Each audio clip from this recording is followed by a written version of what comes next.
My whole childhood, I was scared of fighting. I remember the first fight I had. There was this kid who was one of my friends around the neighborhood. I must have been 9 or 10, and we were hanging out with a bunch of friends, and he got a bit disrespectful and started making fun of me. And back then, I was very skinny, obviously. I was just a little kid, and I was quite scared. I was quite scrawny. So, anyways, we're going back and forth, and all of a sudden, he spits on me. And so I, instinctively, without even thinking, spit back at him. And in a split second, he sucker punched me, and I'm in the garage checking the mirror because I have a black eye. This is one of the earliest memories I have of feeling helpless, or maybe even feeling like I'm scared of fighting. Other things that added to this were being bullied during middle school a bit. I remember an instance where these two guys were making fun of me, and both of them picked me up and pinned me on a wall. And I remember feeling helpless yet again, like I couldn't really do anything because I was scrawny, I didn't know how to fight. I didn't know how to get myself out of that situation or defend myself. And so years later, when I was 15 or 16, I believe, 16, now I'm 17, I started learning how to fight. I started my martial arts journey. I, at the time, thought it was just for fun, but then I realized that it came from the deep-rooted insecurity that I felt helpless and I didn't know how to fight. And I'm sure you probably have this if you're watching this video. So today, I'm going to tell you the 6-step framework that I should have followed and that now I'm giving to you to stop being afraid of fighting. By the way, for this video to work, for you to learn anything, I need you to follow these steps. I need you to full screen the video, like you click on the full screen. Yeah. Don't go to the comments. Don't scroll on another video. I need you to focus. I'm not saying this for my retention rate. I'm not saying this for my view time. I'm saying this so you learn something, because the bad habit that I used to have, I used to put on a video just to have it in the background. Don't do that. You might as well click off this video. I want you to actually learn and get some value from this if you're going to spend your time here. So anyways, the first step, and the most important by far, to stop being afraid of confrontation or fighting, is to learn how to fight. I don't know how to drive a plane. I don't have a license. I've seen some James Bond movies, but that's about it. I have no fucking clue what I would do if I got in the cockpit. So naturally, if I got on a plane, gun to my head, and somebody told me, drive this plane or you and your family members die, I'd be scared to death. I wouldn't know what to do. It's the same way with fighting, with any skill in life. Obviously, if you're not prepared, if you don't have any prior experience, you're going to be scared of a situation. Same thing with fighting, especially with fighting. If you don't know that you have any techniques, if you don't have any experience fighting, if you haven't even taken a hit to the mouth in your life, how would you not be scared of fighting? Think logically for a second. So the first step to get rid of your fear of confrontation and your fear of fighting is to actually just learn how to fight. I know it sounds simple, but it'll take your 90% of your fears. Get in a boxing gym, buy a course, buy some mentorships, whatever, and learn at least the basics of fighting. The second step is to train consistently. A lot of people will do like 3 boxing classes and think they're hot shit, think that they're the next Muhammad Ali. And you'll see this in street fights. They'll be like, don't fuck with me, I've done karate, and they did karate when they were 7. Like, bro, that's not how it works. If you want to be good at something, you have to train consistently.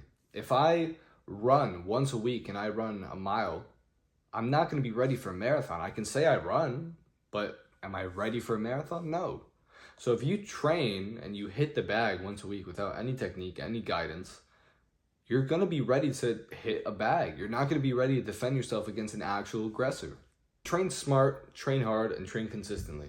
Because if you have preparation, if you know that you've put effort and you've prepared yourself, you at least have that confidence that if push comes to shove and the event that you have to fight happens, whether that be in the ring and sparring with your friends or on the street or in school, you're ready. You have some techniques. You have a base that you know to go to. The third step in this framework is to accept what is going to happen. I have been struggling a lot with this since I started fighting with sparring. For some reason, I would almost get like scared of sparring. And yeah, to be honest, it probably came from sparring very hard when I shouldn't have. Back when I didn't really know anything about martial arts. I didn't have a coach or anything, so I would just go with my friends and just bang it out. Now you'd think that's good to harden yourself, but no, because it gets you scared of getting hit. So you get bad techniques, you start flinching, all that bad stuff that you don't want to do. But recently, I realized that if I just accept that I'm gonna get hit and understand that that's part of the game, it really just calms my nerves. Because I'm in a controlled environment, I'm not gonna get the living shit beaten out of me, usually. And yeah, I'll get hit, but I've never really gotten a serious injury from getting hit. So accept what is going to happen. It's nothing new if you've been training.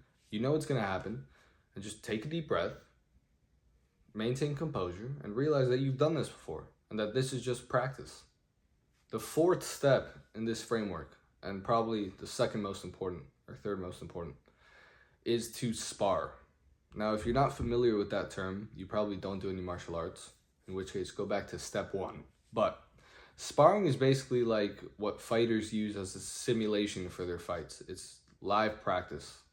For example, with basketball, when you do scrimmages, it's like that, but for fighting.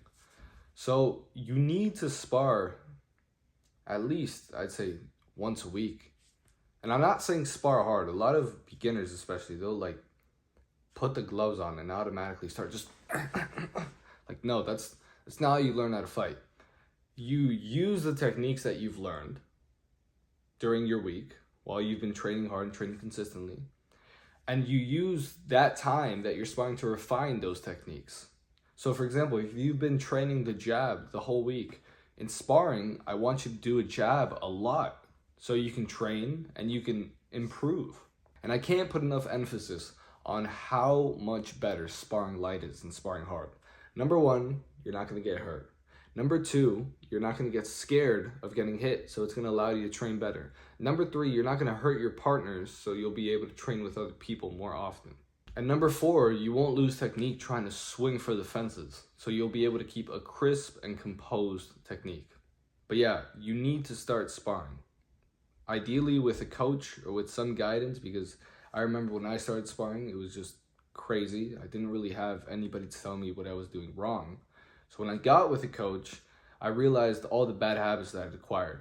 But start sparring, spar light, record it if you don't have a coach so you can see your errors, and get used to getting hit, get used to, seeing punches coming, not flinching, throwing your own punches, all that. And step number 5 of the framework, I actually learned from a world champion boxer. And this surprised me because a world champion boxer is super high level. I mean, not anybody gets there.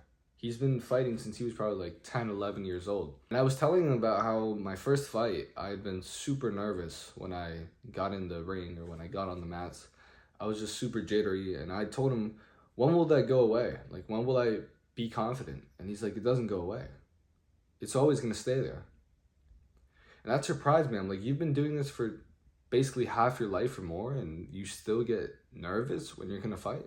He's like, yeah, all the time. All the time. And that's a good thing because you're alert. You understand the risks that you're taking. Like, if you weren't scared, you'd probably have a big problem on your hands because you wouldn't realize what you're getting yourself into. Our bodies get scared as a way to protect us. They give us that adrenaline to be stronger, faster, more agile, more alert. You shouldn't try to push away fear. You should let it pass through your mind and understand it. So you're always going to be scared during confrontation. Again, I don't care if it's sparring, if it's at school, on the street, you're always going to be scared. Let it happen. It's okay. Don't feel the need to try and be tough and bravo and like push fear away, because courage isn't not feeling fear. Courage is feeling fear and acting anyways. Remember that. So yeah, go back in the video, resume these 5 steps, watch it at 2 times speed, whatever, but get it through your head, the 5-step framework. And I promise you, it will at least help you to feel less fear during confrontation or fighting. Hope this helped. See you, bro.